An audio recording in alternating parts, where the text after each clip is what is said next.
Welcome to the CUInsight Experience. I'm Randy Smith, one of the co-founders of CUInsight.com. And I'm Jill Nowacki, president and founder of Humanidei. Thanks for joining us today as we continue to explore what it really means to lead with authenticity and heart. This episode is brought to you by our friends at the Sheeter Group, a leading executive benefits firm that meets your retention and succession needs. From non-qualified benefit plans to compensation studies and performance design, they're helping credit unions invest in leadership that lasts. Learn more at sheetergroup.com. Today's conversation is about one of the most essential traits in leadership and what we have heard Randy do, adaptability. And we are excited to have a guest joining this conversation, Brad Bergmooser, the president and CEO of Financial Plus Credit Union in Michigan. Brad, welcome to the show. We're excited to have you. Randy, Jill, really excited. It's one of those first-time caller, long-time listeners. Really excited. And today's topic, is absolutely perfect. So it's going to be great to kind of dig into it. I'm looking forward to this conversation. And the truth is, the only constant in leadership is change. How we respond to change personally and as leaders shapes everything that follows. Right. Adaptable leaders don't just survive uncertainty. They help their teams thrive through it. And today we're going to explore what adaptability looks like in practice and why mindset makes all the difference. Brad, we're going to jump right in with you here.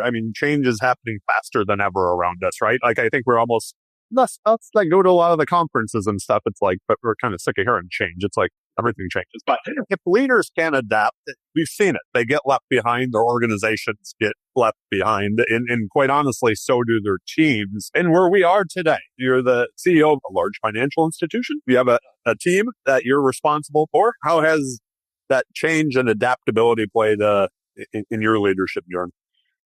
It's made it really exciting. So, we're trying to set the culture. When somebody says I work in banking, there's still that old school stuffy tie stereotype somewhat. So it is actually kind of exciting to talk about things that, no, we're getting products to market. Really, you talk about minimal viable products. You're getting products to market in months when it used to take years. And you're sort of finishing them as they're going live. And there's an excitement around that. So I think you can turn that kind of negative of, oh, things are changing into a positive, especially when you talk about employee development, employee retention, and attracting great talent into financial services and specifically credit unions. You really want to attract those people who are excited about change and new things. So when you look at it in that lens, you kind of turn it on its head. It's actually one of the most beneficial things for our industry to really embrace, because we're only 5 minutes in. I'm mentioning COVID already, but getting to that, you talked about the battle for talent and all that stuff. One of the best ways to contradict that argument or attack it is with creating a really exciting, fast changing place. Yeah, you're going to have turnover in that regard because everybody says they want change, they like it until they realize the speed that it actually has to happen. So you sort of work through those hurdles, but those who are really built for it and enjoy it, and it is a motivator for them, you're left with such an exciting, fun place to be around. That concept there, Brad, I feel like what you're talking about is this idea of using disruption to really create opportunity, or using when that comes into it. And when I think about that, kind of what it makes me think of is this idea of being carried along in the wave of change, or maybe reacting to it, versus truly being able to say, hey, let's grab onto this and let's adapt ourselves or our environment to shape how we respond to that. And so can you think of an example maybe of, and please don't name names, we're all happy here, right? But I guess you can go either way. I was going to say, give me an example of a time when you really adapted as a leader and you saw others around you who maybe reacted instead. But maybe you can go the other way, and maybe there's somebody else you can think of who things were happening, change was happening, and the way a person adapted to that really was kind of the oh, that's how it's done, the master course in adaptability there. There's a lot to unpack there, Jill. Yeah, so sorry. We'll take it holistically. So you hear a lot of credit unions talk about, you look at the kind of the scale of innovation. So the one end you want to be on is your cutting edge, your bleeding edge. And then right behind that is your fast follower. So we obviously, we don't have the R&D budgets of your money center bank. So you bleeding edge is way too, and if we just can't afford that. It's expensive. Yeah. So you want to move yourself one layer back. And that's where you look at the fast follower. So in your example of where, the looking at the institutions who are really trying to embrace that adaptability, they're the ones that are actually walking that walk and moving into that fast follower. So I talk about launching minimal viable products, talk about wanting to get out there ahead of the rest of the curve as you go higher up that curve. Those are your fast followers. That's where you want to be in terms of adaptability. I would like to hope there's a whole lot more there than there really are. There's not. There's a huge section of our industry that wants to live in that little bit more mature product service scape. And at the end of the day, we're B2C. We serve customers. We call them members. And you got to go on their demand. And their demand is the Amazon effect. It's I want it cheaper and I want it now. We don't get to dictate that. That's what we have to live with. So if you're still running the business and creating the organization around letting products and services mature, you're going to get left behind. So you don't want to name names, but I guess you could name names in a good way. Yeah, there are two different camps there. And I mean, in a good way, there's a whole host of examples of credit unions and fintech. And so even some of your more legacy service providers who are trying to push that fast follower and it's one where we're hopeful because we're still collaborative as an industry, where we're trying to grab our fellow credit unions and yank them along with us. But some just aren't going to, kind of see where we have to go. It was one of my biggest pet peeves for years. I'd see like a credit union's Instagram account, and it was only a couple of years ago, and it would say something like, "We now have digital banking." And I'm like, you shouldn't tell anybody you didn't have it because everybody's already had it forever. Like, this is like, what, you didn't people? What do you mean? So I'm like, it's too late. Joe, I wanted to ask you, and it kind of goes to what you were talking with Brad about there, is when you think about all the people and the credit unions and leaders that you work with, how many people are often coming to you reacting instead of in that early adapting stage? Like, oh, we have a problem. We better react to it instead of kind of getting out in front of it. So where I see it the most, and it's, certainly because of what people would reach out to me for, and now we're seeing it for two reasons, is so the NCUA put a rule in for succession planning that we're all going to have succession plans come January. And so I do have some folks reaching out to me and saying, hey, we need a succession plan. The other side to that, still with succession plans is the answer, but I have credit unions who reach out to me and, hey, I'm going to retire in 6 months. So I think it's time to start thinking about my succession plan. It was time to start thinking about your succession plan 10 years ago when you took the CEO job. And Brad, I know that's something you're really thoughtful about in building out your team. And you're a young CEO, but you're looking at how do you make your leadership team ready to take on those next CEO roles that are out there. And if a credit union is thinking about CEO succession planning 6 months before their current CEO retires, to me, that's a little bit heartbreaking because it essentially says we're going to get somebody from the outside coming in, because then it's too late to build that talent internally if you're only giving them, 6 months of runway on CEO preparation. Now, the flip side to that is we see a lot of leaders, though, who I'm working with them today, and they're talking about their successor, and they've still got 20 years of runway left before they're going to be done being a CEO. And so that to me is a perfect example, I think, of reaction versus adaptation. So that reactive leader, oh, there was a new regulation put in place, I guess we better build a succession plan. That adaptable leader is saying, I'm going to go ahead and build out the best possible successor now. And if I do such a good job, they leave me before I retire, I'll adapt to that still, moving in that direction. Oh, I love that we brought this to people. Let's stay there. That's my absolute love. You're exactly right that I'm very young. I appreciate that.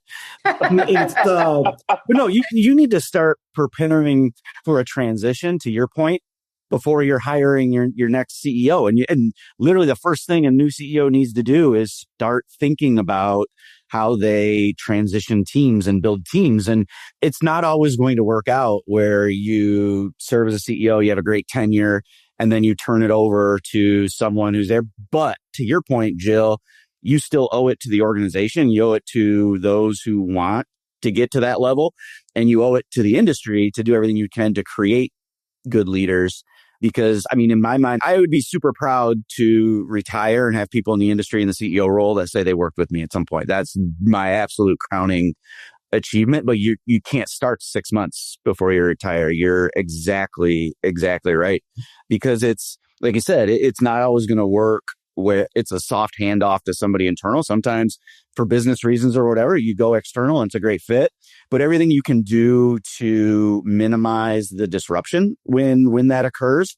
We started talking about the speed of change. Disruption causes lapses in the ability to move forward.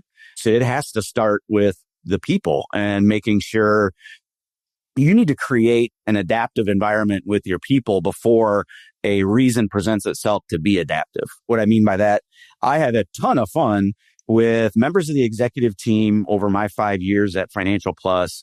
Have had multiple different departments reporting to them. IT reported to our CFO at one time. We took somebody who came in through a merger and she had never had expertise with technology or working with fintechs. That's now her role. And she's built an amazing reputation throughout the industry as being a kind of a leader in fintech relationships and building out those technologies. I get really, really excited. And the best thing on leading people and developing people is making them comfortable being uncomfortable.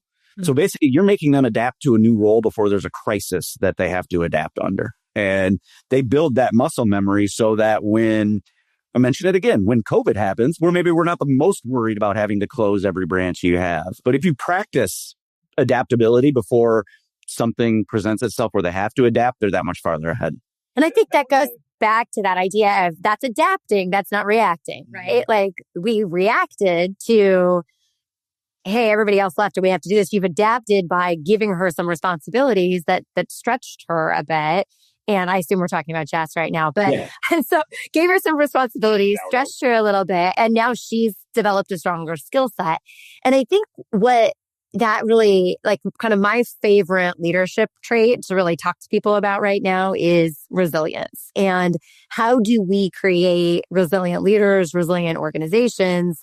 And I think adaptability is the key to that. If the disruption comes, and the disruption will break your momentum, like you're saying, there's no doubt about that.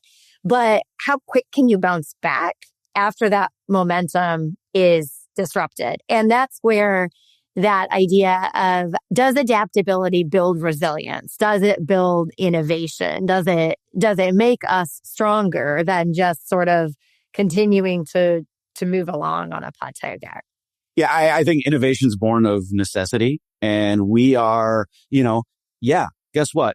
We're going to have a volatile rate in market for the next generation of careers. We're going to have an AI evolution like we've never, AI is in the dial-up internet phase of where it's going. All of these things that we're talking about being massive disruptors and kind of systemic changes to our business, we got to stop thinking that we're going to get through that period and things are going to go back. No, this is financial services. If you want to work in financial services, this is what it's going to be like. If you're not adaptive and you're not resilient to the ebbs and flows of having to work in that type of environment, you're in the wrong industry. I was just reading, I think it was yesterday, an article in the Wall Street Journal about there was a big AI conference, a lot of the tech companies, consulting firms, things like that. And they were saying like the old kind of pyramid model of corporate structure is becoming like a barbell, because it's that whole, it was that a couple of the drug companies and stuff. It was like product and the scientists are now in the same basically room and reporting to the same people, almost like what, it sounded like what you were talking about, the woman on your team that's working with the fintechs now and that technology side. So it's a really interesting thing to think of how organizations are going to have to adapt to stay and where to commit those resources.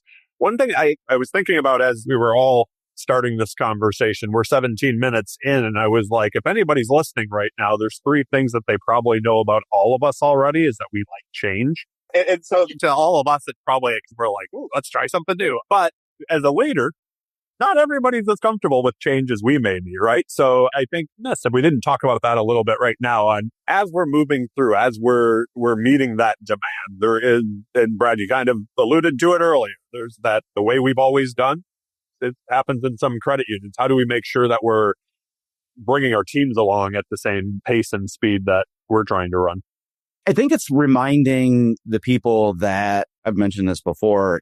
Credit unions are really the best of both worlds because we are not for profit. We get to be altruistic and we get to chase long run goals and not have quarterly earnings reports. But guess what? Profit isn't a bad thing. We run competitive businesses. That's the best of both worlds. And so at some point you do have to focus on the business aspect and you remind the employees that this is a business. And I go back to, we serve members and members have demands. And those members' demands are the instant gratification and the trade-off. We dive way deeper into this. We don't need to, but the trade-off between privacy and personalization. And that is a whole new frontier that's a little more generational than anything else. And, every day generations switch on the members you serve.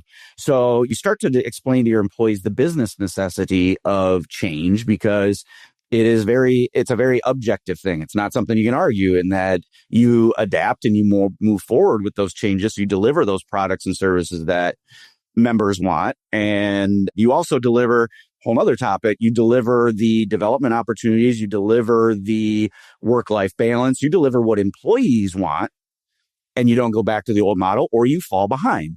And it's at the end of the day, this is where your paycheck comes from. Do you want to keep getting it? Do you want it to get bigger? Well, this is how you do it. And I've yet to find somebody who says, no, I'll keep my paycheck smaller if I can just keep printing this document out. You know what's interesting, Brad, and it makes sense that you did, but you took that from the perception of this idea that like you as the CEO want change, which is true because you like change like Randy and I like change.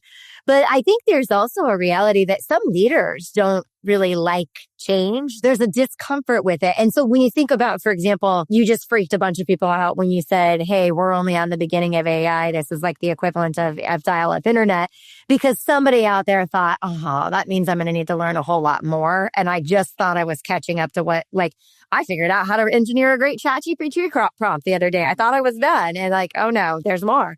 And sometimes it is our CEOs, it is our C-suite executives who are the ones saying, I don't think this AI thing, it's not real. Let's ignore it. And let's just keep moving forward, with this other direction. It's maybe those are the same people who are excited because they now have internet banking. But there is sometimes that, and maybe it's a fear of, hey, if I'm the leader and I should have all the answers. And if I don't understand AI, it's better off for me. I'll stay in better control if we just don't do AI, for example. And I wonder how often that does create that fear of loss of control creates a resistance to change that keeps us from being as adaptable as we potentially could be, or as a leader potentially could be. And I think it's easy for me to kind of think about it like, oh, AI, who would ignore that? But I imagine there are probably things in my career that I haven't felt comfortable with and have sort of minimized or thought about. I think we see it too with organizations who aren't comfortable with some of those employee expectations you're talking about. And they're just going to wait for that pendulum to shift back where, hey, I give you a paycheck and that should be enough for your employee expectation situation too. Yeah. You live and breathe this every day. You work with organizations through people change, people planning, things like that. So, I'd kick it back to you. But for me, especially at the CEO level, it is not an age thing. I'm here to tell you there are some amazing CEOs in the industry who have been around for decades that will retire after I do. So it's not an age thing. I think it's a where you are mentally in your phase of your career, right? So you look at some people who have led through, you go all the way back. Some people have led through the .com bust. You get tired in big things like that. They led through the Great Recession. Then they dealt with their balance sheet was upside down. If you knew banking compliance before that, you can scrap it all. You had to learn everything again. They had to go through COVID. They had to go through the social unrest with the death of George Floyd. They had to go through the biggest rates up environment in 40 some years. These things take a toll on a CEO that you don't fully like you only got so much in your lifetime in the tank. So I think you see some CEOs who are saying, whew, great people, I got to get my shop stable and comfortable, but then I can't tackle this AI thing. Or if it's not an AI thing, the people, it's whatever that next big challenge that comes to the industry. And that's where that needs to, and this is where I'll go to you, Jill, who work with organizations on succession planning. That's might be the hard conversation when that CEO has reached that stage in their career to say, no, maybe we need to plan the transition time. Or alternatively, you need to surround yourself with the right people. And quickly, the CEO who says, I need to know everything needs to retire now. None of us do. I know it was fine not to drop truth bombs, but if you're out there and you think you know everything, please move to some deserted island and know everything by yourself. But you need to surround yourself with the people who will get your credit union there. We all know quite a few people in this industry, and there are leaders that we know and respect who we also know are only have a couple of years left. They've openly said they're, on their way out. And I think the ones, and I've had so many of them on the podcast, they're the first ones to say, I need to surround myself with X, Y, and Z because I may not know this, but they have to. I think that is so important. Yeah, I'm an absolute product of that. I mean, I will give, we talked about Jess, Michelle, our chief operations officer. She came from retail branching, and quite literally, I called her one evening and said, congratulations, you're the VP of operations now. I don't think she's forgiven me for that. Our CFO knows more about that world than he's forgotten more about that world than I'll be able to know. We brought in one of the best lenders in the world, ran an entire market for Huntington Bank. And then our head of HR is she's the heartbeat of the organization. Every one of them is infinitely smarter than I am. So I was grateful. I'm a product of my environment. I have so many great mentors who taught me. And a lot of my great mentors were some of those folks that you're referencing that were on your podcast that taught me at a very young age to know what you don't know. That's a strength. I think that openness too, like if you can walk into a situation or walk through life, I guess, recognizing that there are answers out there that you do not have today. When those answers smack you in the face or that need to find those answers does, then it's a lot easier to pivot because you haven't sort of doubled down on this identity as being the one who knows everything. And so in that case, somebody comes in and says, hey, I've got this great idea. You lose no face when you're like, super, let's try your idea. Let's do something different. Let's go with it. In my experience, you gain credibility with your team when you show that vulnerability to not know. You balance it. There still has to be, especially at the CEO role or executive roles, you still need to display the confidence, and then that comes with that leadership role. But the ability to come in as a confident yet vulnerable leader that's the sweet spot. I mean, people see you're human, then they see their ideas matter. It's a complete game changer. So admitting you don't know something is so many ancillary effects. It's amazing. So I think about the ability to cultivate adaptability. So that idea of being able to say, let's try something else. Let's workshop this. Let's get that minimum viable product, like whatever it is to kind of guest check and revise along the way. And I think you need confidence for that because nobody wants to work for just like somebody who's uncertain. And that's what, when we're talking about this idea of openness, we're not talking about uncertainty though. And so I think what it is I'm confident, but I'm curious. And that idea of really like how do you cultivate that environment where we can all be curious together? Doesn't mean we're uncertain. Doesn't mean we're just going to play in the sandbox and never launch that minimum viable product. But like that idea of really cultivating adaptability in a team, I think curiosity is part of it. What other kind of key traits are really necessary to cultivate adaptability in a team? You need a culture that isn't afraid to fail. If you have a fear of failure, you won't launch. If that overpowers your curiosity to take something to market and see if it works, you're never going to do it. What we talk about a lot is we do our homework, but we're not afraid if it doesn't work. But we're not afraid if it doesn't work, and we learn from it and we don't make the same mistake twice. That's what we owe our members and our fellow employees, is not make the same mistake twice.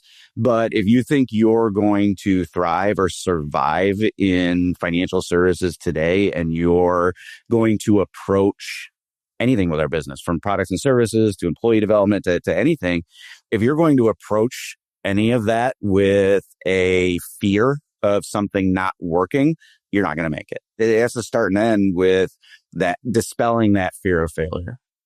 Kind of going back to the speed of change, but we just had a conversation with Greg, our CEO, last week. And one of the things, he's in his first year in the role, and he's been going through and looking at some of even the tools that we use at CUInsight. And it wasn't like, I wouldn't even say that it was like, oh, we were just willy-nilly paying for all kinds of different things, but it was certain things that we had that like didn't even have that capacity 6 months or a year ago. But now because of AI, they've added that. And it's like, why are we paying for 3 things when HubSpot does it all right now, or whatever it happened to be? I was thinking about that from the standpoint of like, as we're talking about planning, that idea to me of like a 3 to 5 year strategic plan seems, unless you're like constantly reviewing, I'm so excited about, I think, the opportunities that are out there in the next year, 2 years, 3 years, but they're going to change so fast that I don't even know if we're going to know what tools are available to be like, oh, we need to move into more AI, right? Yeah, I think, and regulators like them. I guess I understand laying out a long distance, maybe roadmap from 3 to 5 years, but it has a giant asterisk on it saying, I don't know, remember when they had a 3-year plan at the end of 2019? What happened? You're right. You need to put maybe projections of this might happen, or if this, then that. When you were talking about the fintechs that you're working with and things like that idea that we're going to go out and pick a provider for the next 5 years, well, if they don't keep up, we're not going to keep them for, you know what I mean? It's kind of crazy to me that how fast and how nimble credit unions have to be as fast followers to bring it full circle, right? But, yeah. Pro tip, we've made it 32 minutes and I'm just now mentioning that I was a lawyer. Well done. When I was biting my tongue, it was so hard not to do it. Like, can I get Notre Dame in there? Oh, yep, that's the other one. So actually, I think I lose my alumni card if I don't mention that. Yeah, when you talk about working with business partners, they need to be adaptable too. You need to push them hard. I think we're in an awesome state right now with a lot of your early stage fintechs. They are by definition adaptable, and they love it when you bring them things to change and work on. But no, contracting, I don't look at anything past 2-3 years. Pay more yearly. You'll regret it if you're stuck 7 years and they don't provide what you need.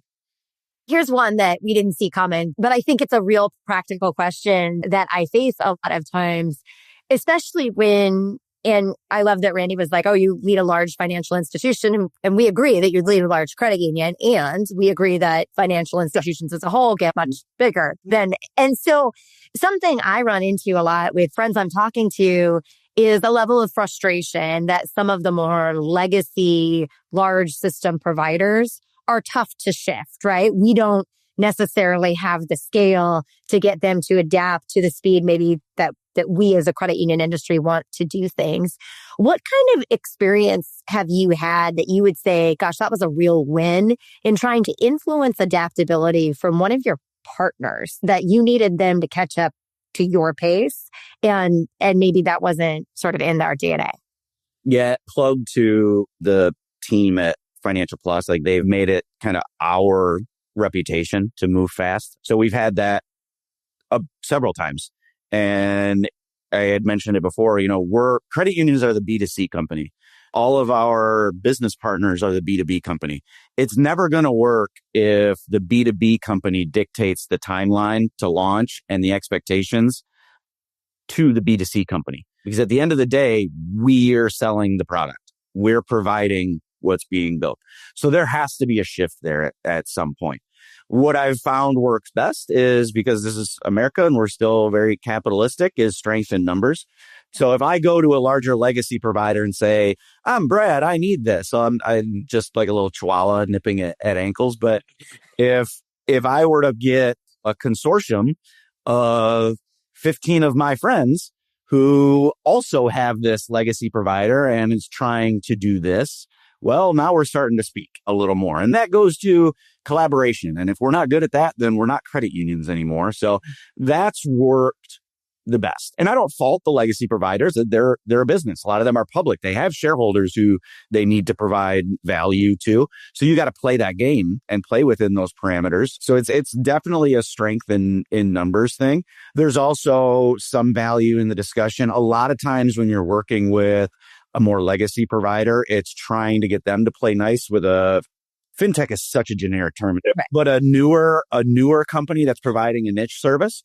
So you need to make sure you're talking to the right people at the legacy provider of the value of the niche service. And once they do provide a smooth integration with that, then that will help their business. Try to make them understand why it's good for them.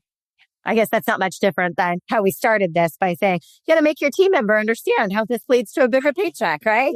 Yeah. All the players. I am watching the time now. I do want to make sure we talk a little bit about, it's a leadership podcast. So like when we think of how being adaptable has shaped our leadership journeys, any thoughts maybe as we're speaking to the existing CEO, but also to the people that are out there that listen to would someday like to be in your chair?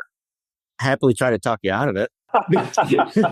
No, this job, I think everyone who has put themselves in this chair, the first thing they'll tell you is there's nothing that will prepare you for it. I mean, I've been fortunate. I've had a chance to work with the absolute Mount Rushmore of credit union CEOs. And I think they would admit there's certain things you don't know until you look over your shoulder and there's no one there. That is exciting and frightening all at the same time. No, I don't know if anything I say is worth much, but keep putting yourself in uncomfortable positions. Whatever your role is today, raise your hand every chance you get, because that is what's going to prepare you, because not one day looks the same, not 1 hour looks the same. And when all of this vast, constant change occurs, you're the tip of the spear.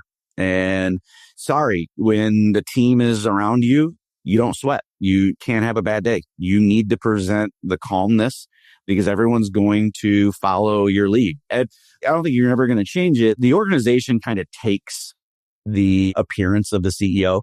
When they're scared, they're scared. Not necessarily culture. Culture is the combination of all the employees. But if the CEO is nervous, the organization's nervous. So for those of you who aspire to lead organizations someday, you've got to build that muscle memory. And we talk about it a lot at our organization. Career paths aren't up and to the right anymore. That doesn't set you up for executive level leadership. It needs to be lateral or down or over or across or all different ways. That's the only thing that's going to prepare you for the onslaught of things you would never, ever expect. I think I would just echo that. I think back, not even to the last 5 or even 10 years of my career, but thinking back to like 2001 when I started in the credit union industry and thought, I'm going to do this job for a year and then I'm going to get some experience and go do something that actually matters in a different industry. And having kind of some opportunities that I didn't necessarily pursue that came up because I worked in a small organization and somebody had a baby and somebody else had medical leave. And so there were just opportunities to step into some expanded roles that weren't my up and to the right career path, but gave me abilities to meet other people and learn different skills, and saying yes to those, just putting me on a path. I think that when I give that consideration to all those things, whether it was at the Montana League or whether it was at MAPS when that opportunity came or in the role since then, that what I didn't do though was say, oh, of course I was all ready for this and jump into it pretending like I had all the answers. There was that willingness to say, sure, we can figure this out. Let's build a 501c3 foundation that this organization has never had. No, I've never done that before. And we can work together to figure this out and move forward with that. So not that false sense of security, because you're absolutely right, Brad, that the leader's confidence is going to make a difference whether or not the team feels comfortable, but making sure that that confidence isn't like false bravado. It isn't that, oh, just come with me, I've got it all. But it is that ability to be open and say, I don't have all the answers, but we can learn this together. And whatever comes our way, I'm optimistic enough that we'll be able to figure that out. And that really being kind of what creates that culture of comfort with it, with adaptation too. Exactly right. It's the Wizard of Oz theme. Don't look at behind the curtain. Another, people who want to be in this role understand people's BS meters are pretty good. There's certain instances of the fake it till you make it. That means you have to go out and learn something really fast. Right. You can't. You do it fast. You ultimately have to make it. Correct. There's something right. you don't at the end. Yeah, there's something you don't fake because people will read through that. And then you lose that trust and confidence that people have in you. And I don't know how you get that back. My parting point here, it would be that, like, to kind of circle almost all the way back to where we started, I think it is so important to try. And Brad, you mentioned early on, it's okay to fail. You learn from it. I know one of the things that I stress all the time is, and I think about it more even from a strategic planning point, is like, if at CUInsight we want to get to X over the next 2 or 3 years, what are we going to do today that's starting to build towards that? And so what is that minimum viable product to get us going? We don't necessarily have to go out and build the entire thing today. But let's make sure that we're on the right path and we have a good idea. And if it's not working the way we expected it to, sometimes we think we're really smart, but nobody else wants it. So, but it's like, how do we pull back from that? How do we pivot? How do we keep moving the bar forward to get to where we're trying to go? Don't be afraid to say it doesn't work. Stop trying to jam a square peg in a round hole. We had experiences. I still kind of consider my tenure a short time. In my short time where we put a lot of eggs in a business partner basket, and we had to realize not working for either of us. And we've had to cut bait and move forward. It's the sunk cost fallacy. You can't just keep throwing money. You gotta be humble enough to know to say, nope, time to switch gears. Might be expensive, but it's better than sticking with it because it's not going to work. If we're doing parting shots, I did notice if you look at the landing page for the CUInsight Experience, the last 3 CEOs that you had were Mike Valentine, Ty Muse, and Michael Crow. If you literally stack me up against them, I'm curious as to why this episode wasn't sponsored by Baby Gap. Those 3 are not only legends in the industry, but if you quite literally stack me up against those guys, this is a pretty different episode. I love it. Oh, that's good. Brad, thank you so much for being here today. This has been so much fun. Either one of you guys have any final shots before we wrap it all up, or? Just obviously, thank you. You guys do a lot for the industry. I think I'm like everybody in credit unions. I've tried to leave credit unions twice. I've come back. I'm now older, wiser. My hairline's higher. I know this is my home. I know the benefits of this industry. I know why credit unions are special.